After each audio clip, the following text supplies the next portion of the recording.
I am your host, Christine Marie, and I am so excited to be diving into tonight what is something that, frankly, a lot of us live unaware of and not paying a ton of attention to.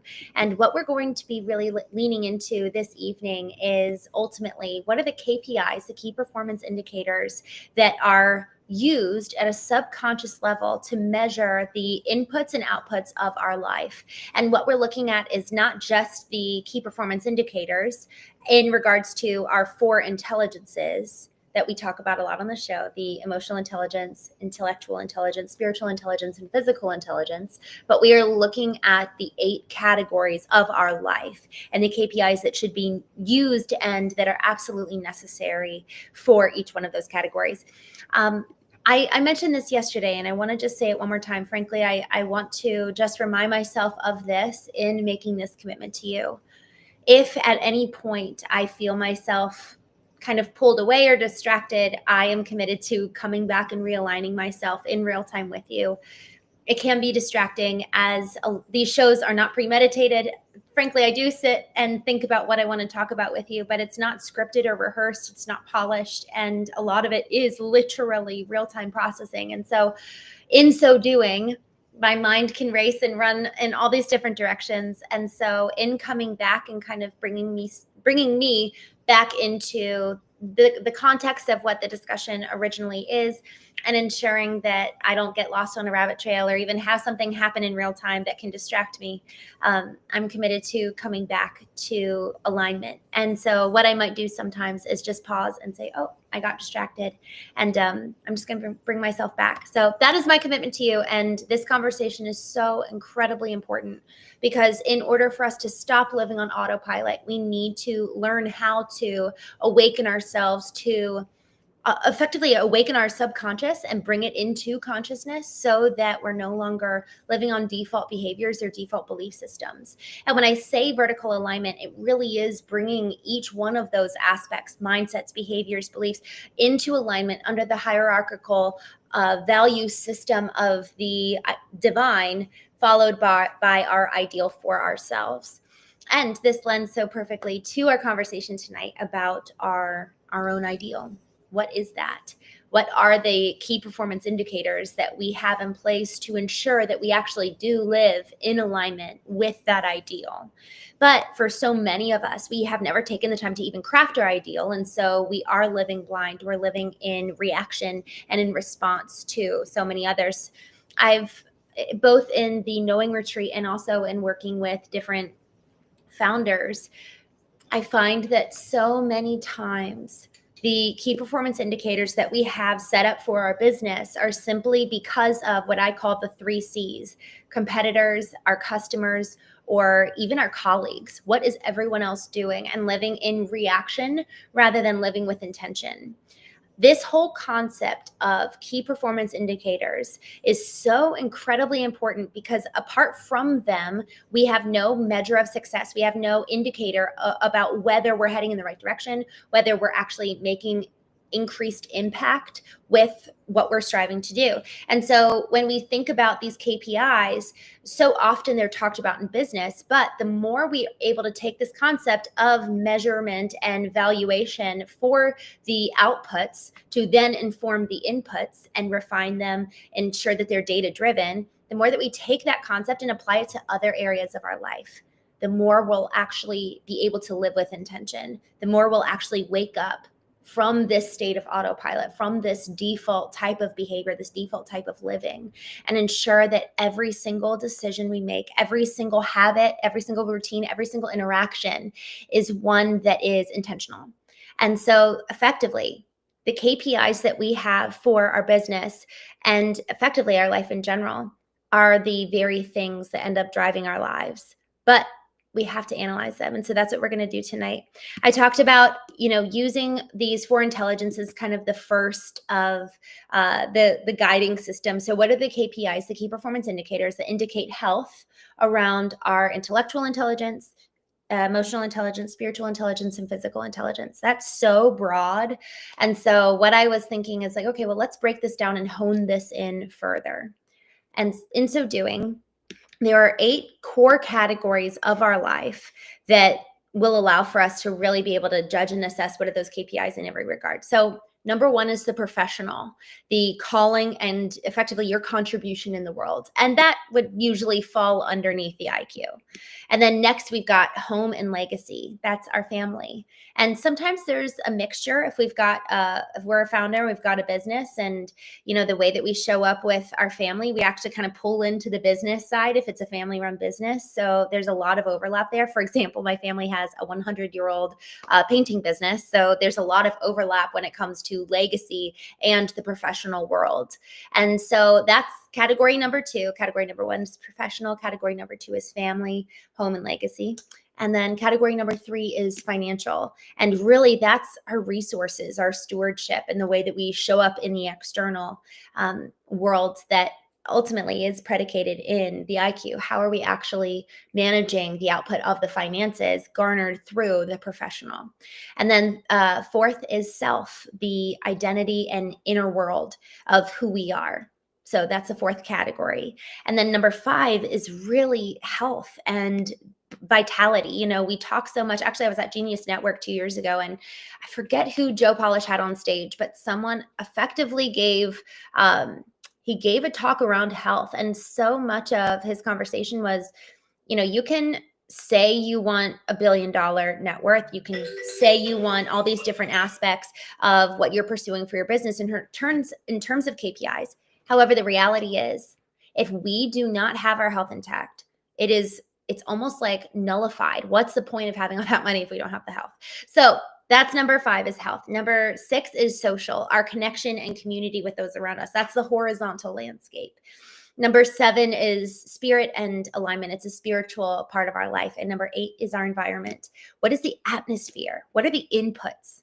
And so the way that I'm looking at this, and I'm excited because I'm actually kind of working on like a visualization of this, is having these four intelligences broken out and applied in two different categories, effectively the vertical and the horizontal. So the IQ, this whole concept of like really knowing who am I and having this strong sense of self, along with the way that manifests through the way that we show up with our family in the calling and contribution and legacy that we're giving to the world. And then the EQ really allows for just so much of the way that we are interacting with the social side of things and community and connection. And that's kind of the horizontal aspect of things. And the inner is the alignment, ensuring that we're really in vertical alignment in the way that we operate. So I'm going to be working through this, and I'm super, super excited to do so because I know that there's a lot here for us. But let's dig into a few key performance indicators specifically in regards to business. I want to lean into this because over the last 24 hours specifically, I've really been leaning in. Actually, it's been over the weekend too. I was working on the Craft and Calling community, which is dedicated to tradespeople. And like this family business that we have, I'm really leaning into what would have served my dad so long ago. And I want to create something like that for him today, and also for so many others, serving as a owner of that business as a family business, but then also serving as the chief marketing officer for a $75 million foundation repair business and working with other trades businesses as well. I've learned so much, and I see so many gaps, and there's such a critical need for us to be able to go in and analyze the way this business is run.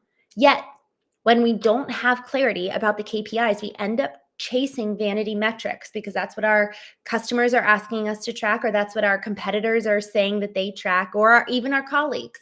And it could be colleagues in leadership positions. There have been multiple times where I have found going into the boardroom, it's me and half a dozen men, and I have to look them in the eye and say, y'all, what you're asking us to track is vanity metrics. Let's look at the bottom line. We need to return to sales. What is the gross, not just gross revenue? That's even in of itself, it's a vanity metric. What's the net?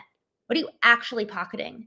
Because if we're spending $999,000 and bringing in $1 million of gross, no, That's not effective business. And so, as we're looking at lead generation and doing the marketing tactics thereof and putting all of this money into the marketing engine machine, we need to be looking at the bottom line revenue dollars of what's actually our net to then work backwards to what should we actually be spending on marketing. So, this is an example of how vanity metrics, in terms of how we measure KPIs, can be devastating for a business if we're not looking at what actually matters, if we're not looking at the end result. And this is not just in our business, it translates into every single one of those areas of our personal lives.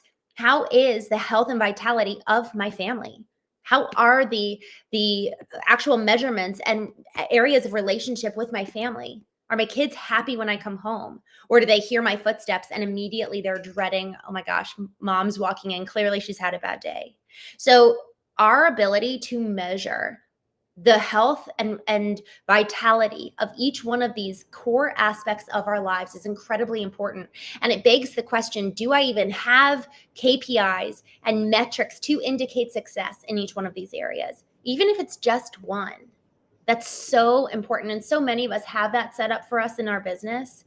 But even then, are they our own KPIs? Or are we predicating our KPIs off of somebody else's vision rather than our own?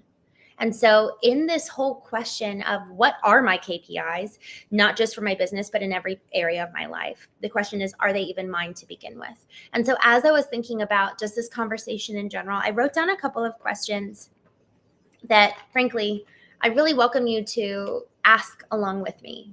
This first question, who wrote those KPIs? For me, in a lot of these categories, it was actually my mom. She actually wrote a lot of the KPIs for me, and I didn't even realize. And they're not wrong. Some of them I want to change. Some of them I actually want to keep in place because they're really beautiful, lovely KPIs that are effective in creating, let's say, in particularly the area of relationships and family. I really appreciate the type of environment my mom helped facilitate and create with me and my siblings. I'm one of 6 kids. And so there were a lot of opportunities for different types of dynamics in terms of relating with each other, a lot of conflict opportunities. And there's new KPIs that I want to add in. For example, one of the KPIs that was kind of handed to us was this spiritual concept of love covers over a multitude of sins. And that was a Bible verse that was handed to us in terms of how to handle relational conflict. So it was effectively put it under the rug because that's what love is. Well, I've since learned that love, actually a core part of love is speaking the truth. And so I now have this new KPI that I want to add to the manner in which I engage with my family and with those I love that was never fundamentally there to begin with. And so because of that, I now have to reprogram my mind when I'm engaging in relationship to allow for truth to coexist with love rather than feeling the urge that one needs to effectively, if I want love, I can't speak the truth. And if I want to speak the truth, it sans love. That's not how it works. And thank God for that. But it's a fundamental reprogramming of these key performance metrics that ultimately indicate whether I'm existing in success. And so if my nervous system constantly tells me you're doing something wrong every time I speak the truth, then truth is never going to feel safe for me. But so therefore, I must fundamentally go into the wiring of my body and retrain it to have, and this is why we call it the knowing arena. We have to go into the arena and do this reprogramming, do this rewiring so that we can exist in a new form and fashion in these relationships, in these business environments, to even helping these founders learn that, hey, by the way, we decreased the amount of leads that came in by 30% last year, but we increased the number of appointments by 15%. Yes, that first number is truly a vanity metric, and your blood actually might, your blood levels might spike up because you're freaked out. Why do we have 30% less leads in a year? But you actually need to reprogram your nervous system to be able to wait it out and see, okay, well, what's the rest of the customer journey tell me? And actually, yeah, we ended up growing nearly 10% in revenue year over year, even though we lost 30% of leads, because what that means is you got thousands and thousands of leads last year, but a lot of them were crap leads. So y'all, when we talk about the arena of knowing, knowing the truth and allowing for the truth of all of these areas that need to be reprogrammed in us, whether it's in business or in relationships or in the way we're engaging with our employees, even the way we engage with money. I had a really hard conversation today about finances, and I've got some reprogramming that I really, really need to do surrounding money. And it was so interesting. I was asked, like, how do you feel towards money? What's your relationship with money? And I was just diving in and really understanding this question of who wrote my KPIs. Well, this is where we have to understand the KPIs, the key performance indicators for each one of those intelligences. My spiritual intelligence has a specific KPI when it comes to money. My emotional intelligence has a specific KPI. My physical intelligence and my intellectual intelligence, each one is different. And you know what's so fascinating? The number one core emotion tied with money is guilt. I have a lot of guilt every time I have money. And then I feel this need to almost get rid of it because I have this guilt tied up with it. And so it is fundamentally unsafe for me in my body to make money because I then hold guilt over making money. So there's this weird thing with the law of attraction that if we are ultimately afraid of the very thing which we're saying we want, we're never going to be able to actually receive it and thus compound its effect. And so when we're analyzing what are the KPIs of our lives, we need to understand, yes, each one of these life categories and areas of what indicates success for me in each one of these life categories, but then what are the emotions associated with it as it pertains to our core inner intelligences. And this understanding the state of what is just the first piece of being in the arena. Understanding the state of, all right, this is who wrote the KPI in this particular regard. That indicating success came from my mom, or that which indicates success came from my old boss. Y'all, it has been incredibly freeing the more I realize how I want my life to live and what I use to measure success in my life is very vastly different from most of my colleagues. And so when I see their social media posts, when I see the amount of money they're making, when I see how they're making their money, it's really different from how I want to show up. And that's good. That's great. Thank God we're not all mirrors and muses of each other. But the problem is that if I start using their KPIs for their vision for their life, rather than creating my own for my vision, which is very different, and ultimately what I'm called to, it is going to fundamentally lead to, what is this quote? Man, discontentment is a thief of joy. I think Theodore Roosevelt said something along those lines. Y'all, if we are fundamentally disassociated in terms of our KPIs and our vision, we are going to lead very discontent lives. So the more we're able to ensure that our vision is our own and our KPIs are our own, the more we're going to allow for alignment in the pathway of our day-to-day, and also allowing for the strength of our relationships. So in terms of speaking to some of the questions that I wrote down for prompts, as I was thinking about this, I just realized, like, what do our KPIs actually say about the life we say that we want? Because if we're saying we want X, Y, and Z for each one of these categories of life, but we physically don't have time to do all of those things, we're always going to be feeling a sense of lack, a sense of never enough, never being able to achieve all of our goals. And so what does our KPIs actually say about the life we espouse to live? And then the next question here is, what do our KPIs say about who we want to be? Do I actually have a structure and place and order and framework and vehicle to achieve that to which I feel called?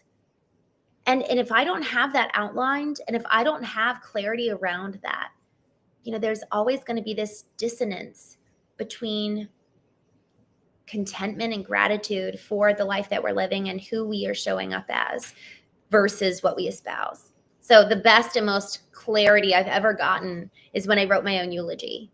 And I really saw, okay, this is what I say that I want, who I want to be at the end of my life. Well, my behaviors are not aligning with my espoused beliefs. There's dissonance here. Something needs to change. Either my beliefs need to change or my behaviors. Because if our outputs are not mirroring what we say we want, there's always then going to be this, like, Okay, I'm having a visual here that I just want to kind of work through with you guys. Between beliefs and behavior, right? Technically, this comes back to something we talked about a while ago. Viktor Frankl says between stimulus and response is choice, but in between stimulus and choice is belief. So really, this whole concept of input, output, beliefs, behaviors, there's this microcosm of space that is choice, that is either, and there's emotion there too, because if there's incongruency between what we espouse and the way that we live our lives, we're fundamentally going to feel divided. And there's this biblical text that says a house divided against itself cannot stand. And so if we are speaking out of two sides of our mouth, if there's dissonance between our beliefs and our behaviors, between the inputs and the outputs, then we will always feel this divide within us, this inner frustration. And I even this morning during vertical alignment, I was leaning into this word frustration. I love how it comes full circle. This is so fun. I'm actually going to pull up my vertical alignment from this morning because I really, man, this was so important to me.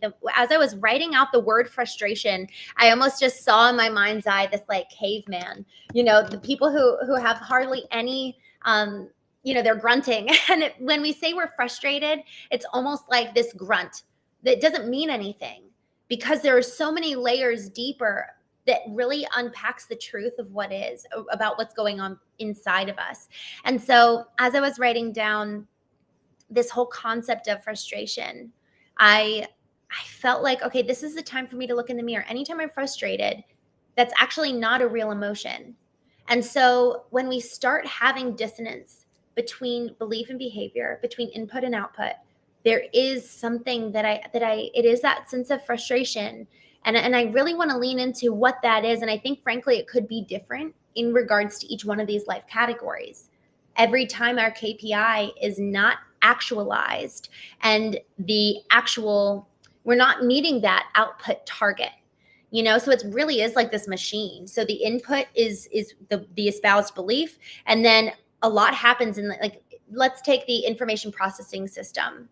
With inputs, the information processing system in any computer works, and then it spits out the output. It's like the AI machine, like let's say ChatGPT. So we give a prompt, it processes it, and then spits out the output. But for every bit of space between the prompt that we give and then their output, so much happens in there. And if there is dissonance, if we're not actually clarified in not only our belief, but also the anticipated KPI that measures the success of the output, which is the intended objective, there is going to be so much frustration. There's going to be so much discontent. And so I think that even as I'm saying this is a framework in and of itself, that as our belief is formed, as our input is generated, we need to understand what even is our desired objective to begin with. Because otherwise our outputs will, I think of when you're shooting an arrow, let's say, but you're just a little bit off in terms of the direction, you're pointed a little bit the wrong way. While you're shooting technically almost in a straight line, for however long your aim is, your arrow is traveling, it's going that much more off course and deviating that much more. And so the question, there's so many questions here, but the real question as we're analyzing this is, do you even know what you want in the first place? Do you even know the outcome that you're seeking in each one of these core areas of your life? I was at the Knowing Retreat in Vegas, and I asked the couples to define what love is. And each couple had a different definition. Each person in the couple had a different definition than the other. So they're both pursuing love, but they have a different definition of love. They have a different outcome and manifestation of it. So their inputs look and sound the same, but the outputs are very different. And thus, that type of frustration that is in and of itself dissonance is so maddening. And maybe anger is really the root word, because there's something in us that is like, something is wrong and we don't know what. We're all saying the same things, but the outcome is so different. And so we have to know the objective of our life in each one of these categories. And y'all, it takes time. This is why for the knowing retreat, I call it the boot camp of the soul, is because we go in and we are literally in a boot camp type of scenario. We literally are working out together every single morning. We're waking up early. We're doing vertical alignments. We're going deep into the truth, because so often we haven't asked ourselves these really, really hard questions. And so going back to this type of KPI assessment, I was thinking, do I actually celebrate when I do hit the KPIs, when the objective is actually met? And I don't do that enough. And what's really cool and fun about this whole question of KPIs is that we actually get to self-perpetuate dopamine hits when we do achieve them. And in so doing, it trains our body. We were talking at the very beginning about our nervous system needs to be reprogrammed. So in the celebration of achieving these KPIs, we're effectively retraining our nervous system to have a different value system than that of our colleague, our competitor, or our customer. And it allows for us to really begin to lean into the KPIs that are actually quantifiable, necessary, real objectives that will get us further towards the vision for our lives in any particular category. And the thing that's so interesting is that, y'all, we might not realize the degree of their worth right now. I'm thinking about, the dad who comes home and his daughter comes running down the stairs and gives him a big hug. One day she may not do that. And so that being a KPI is a very real one, and it's very, very precious.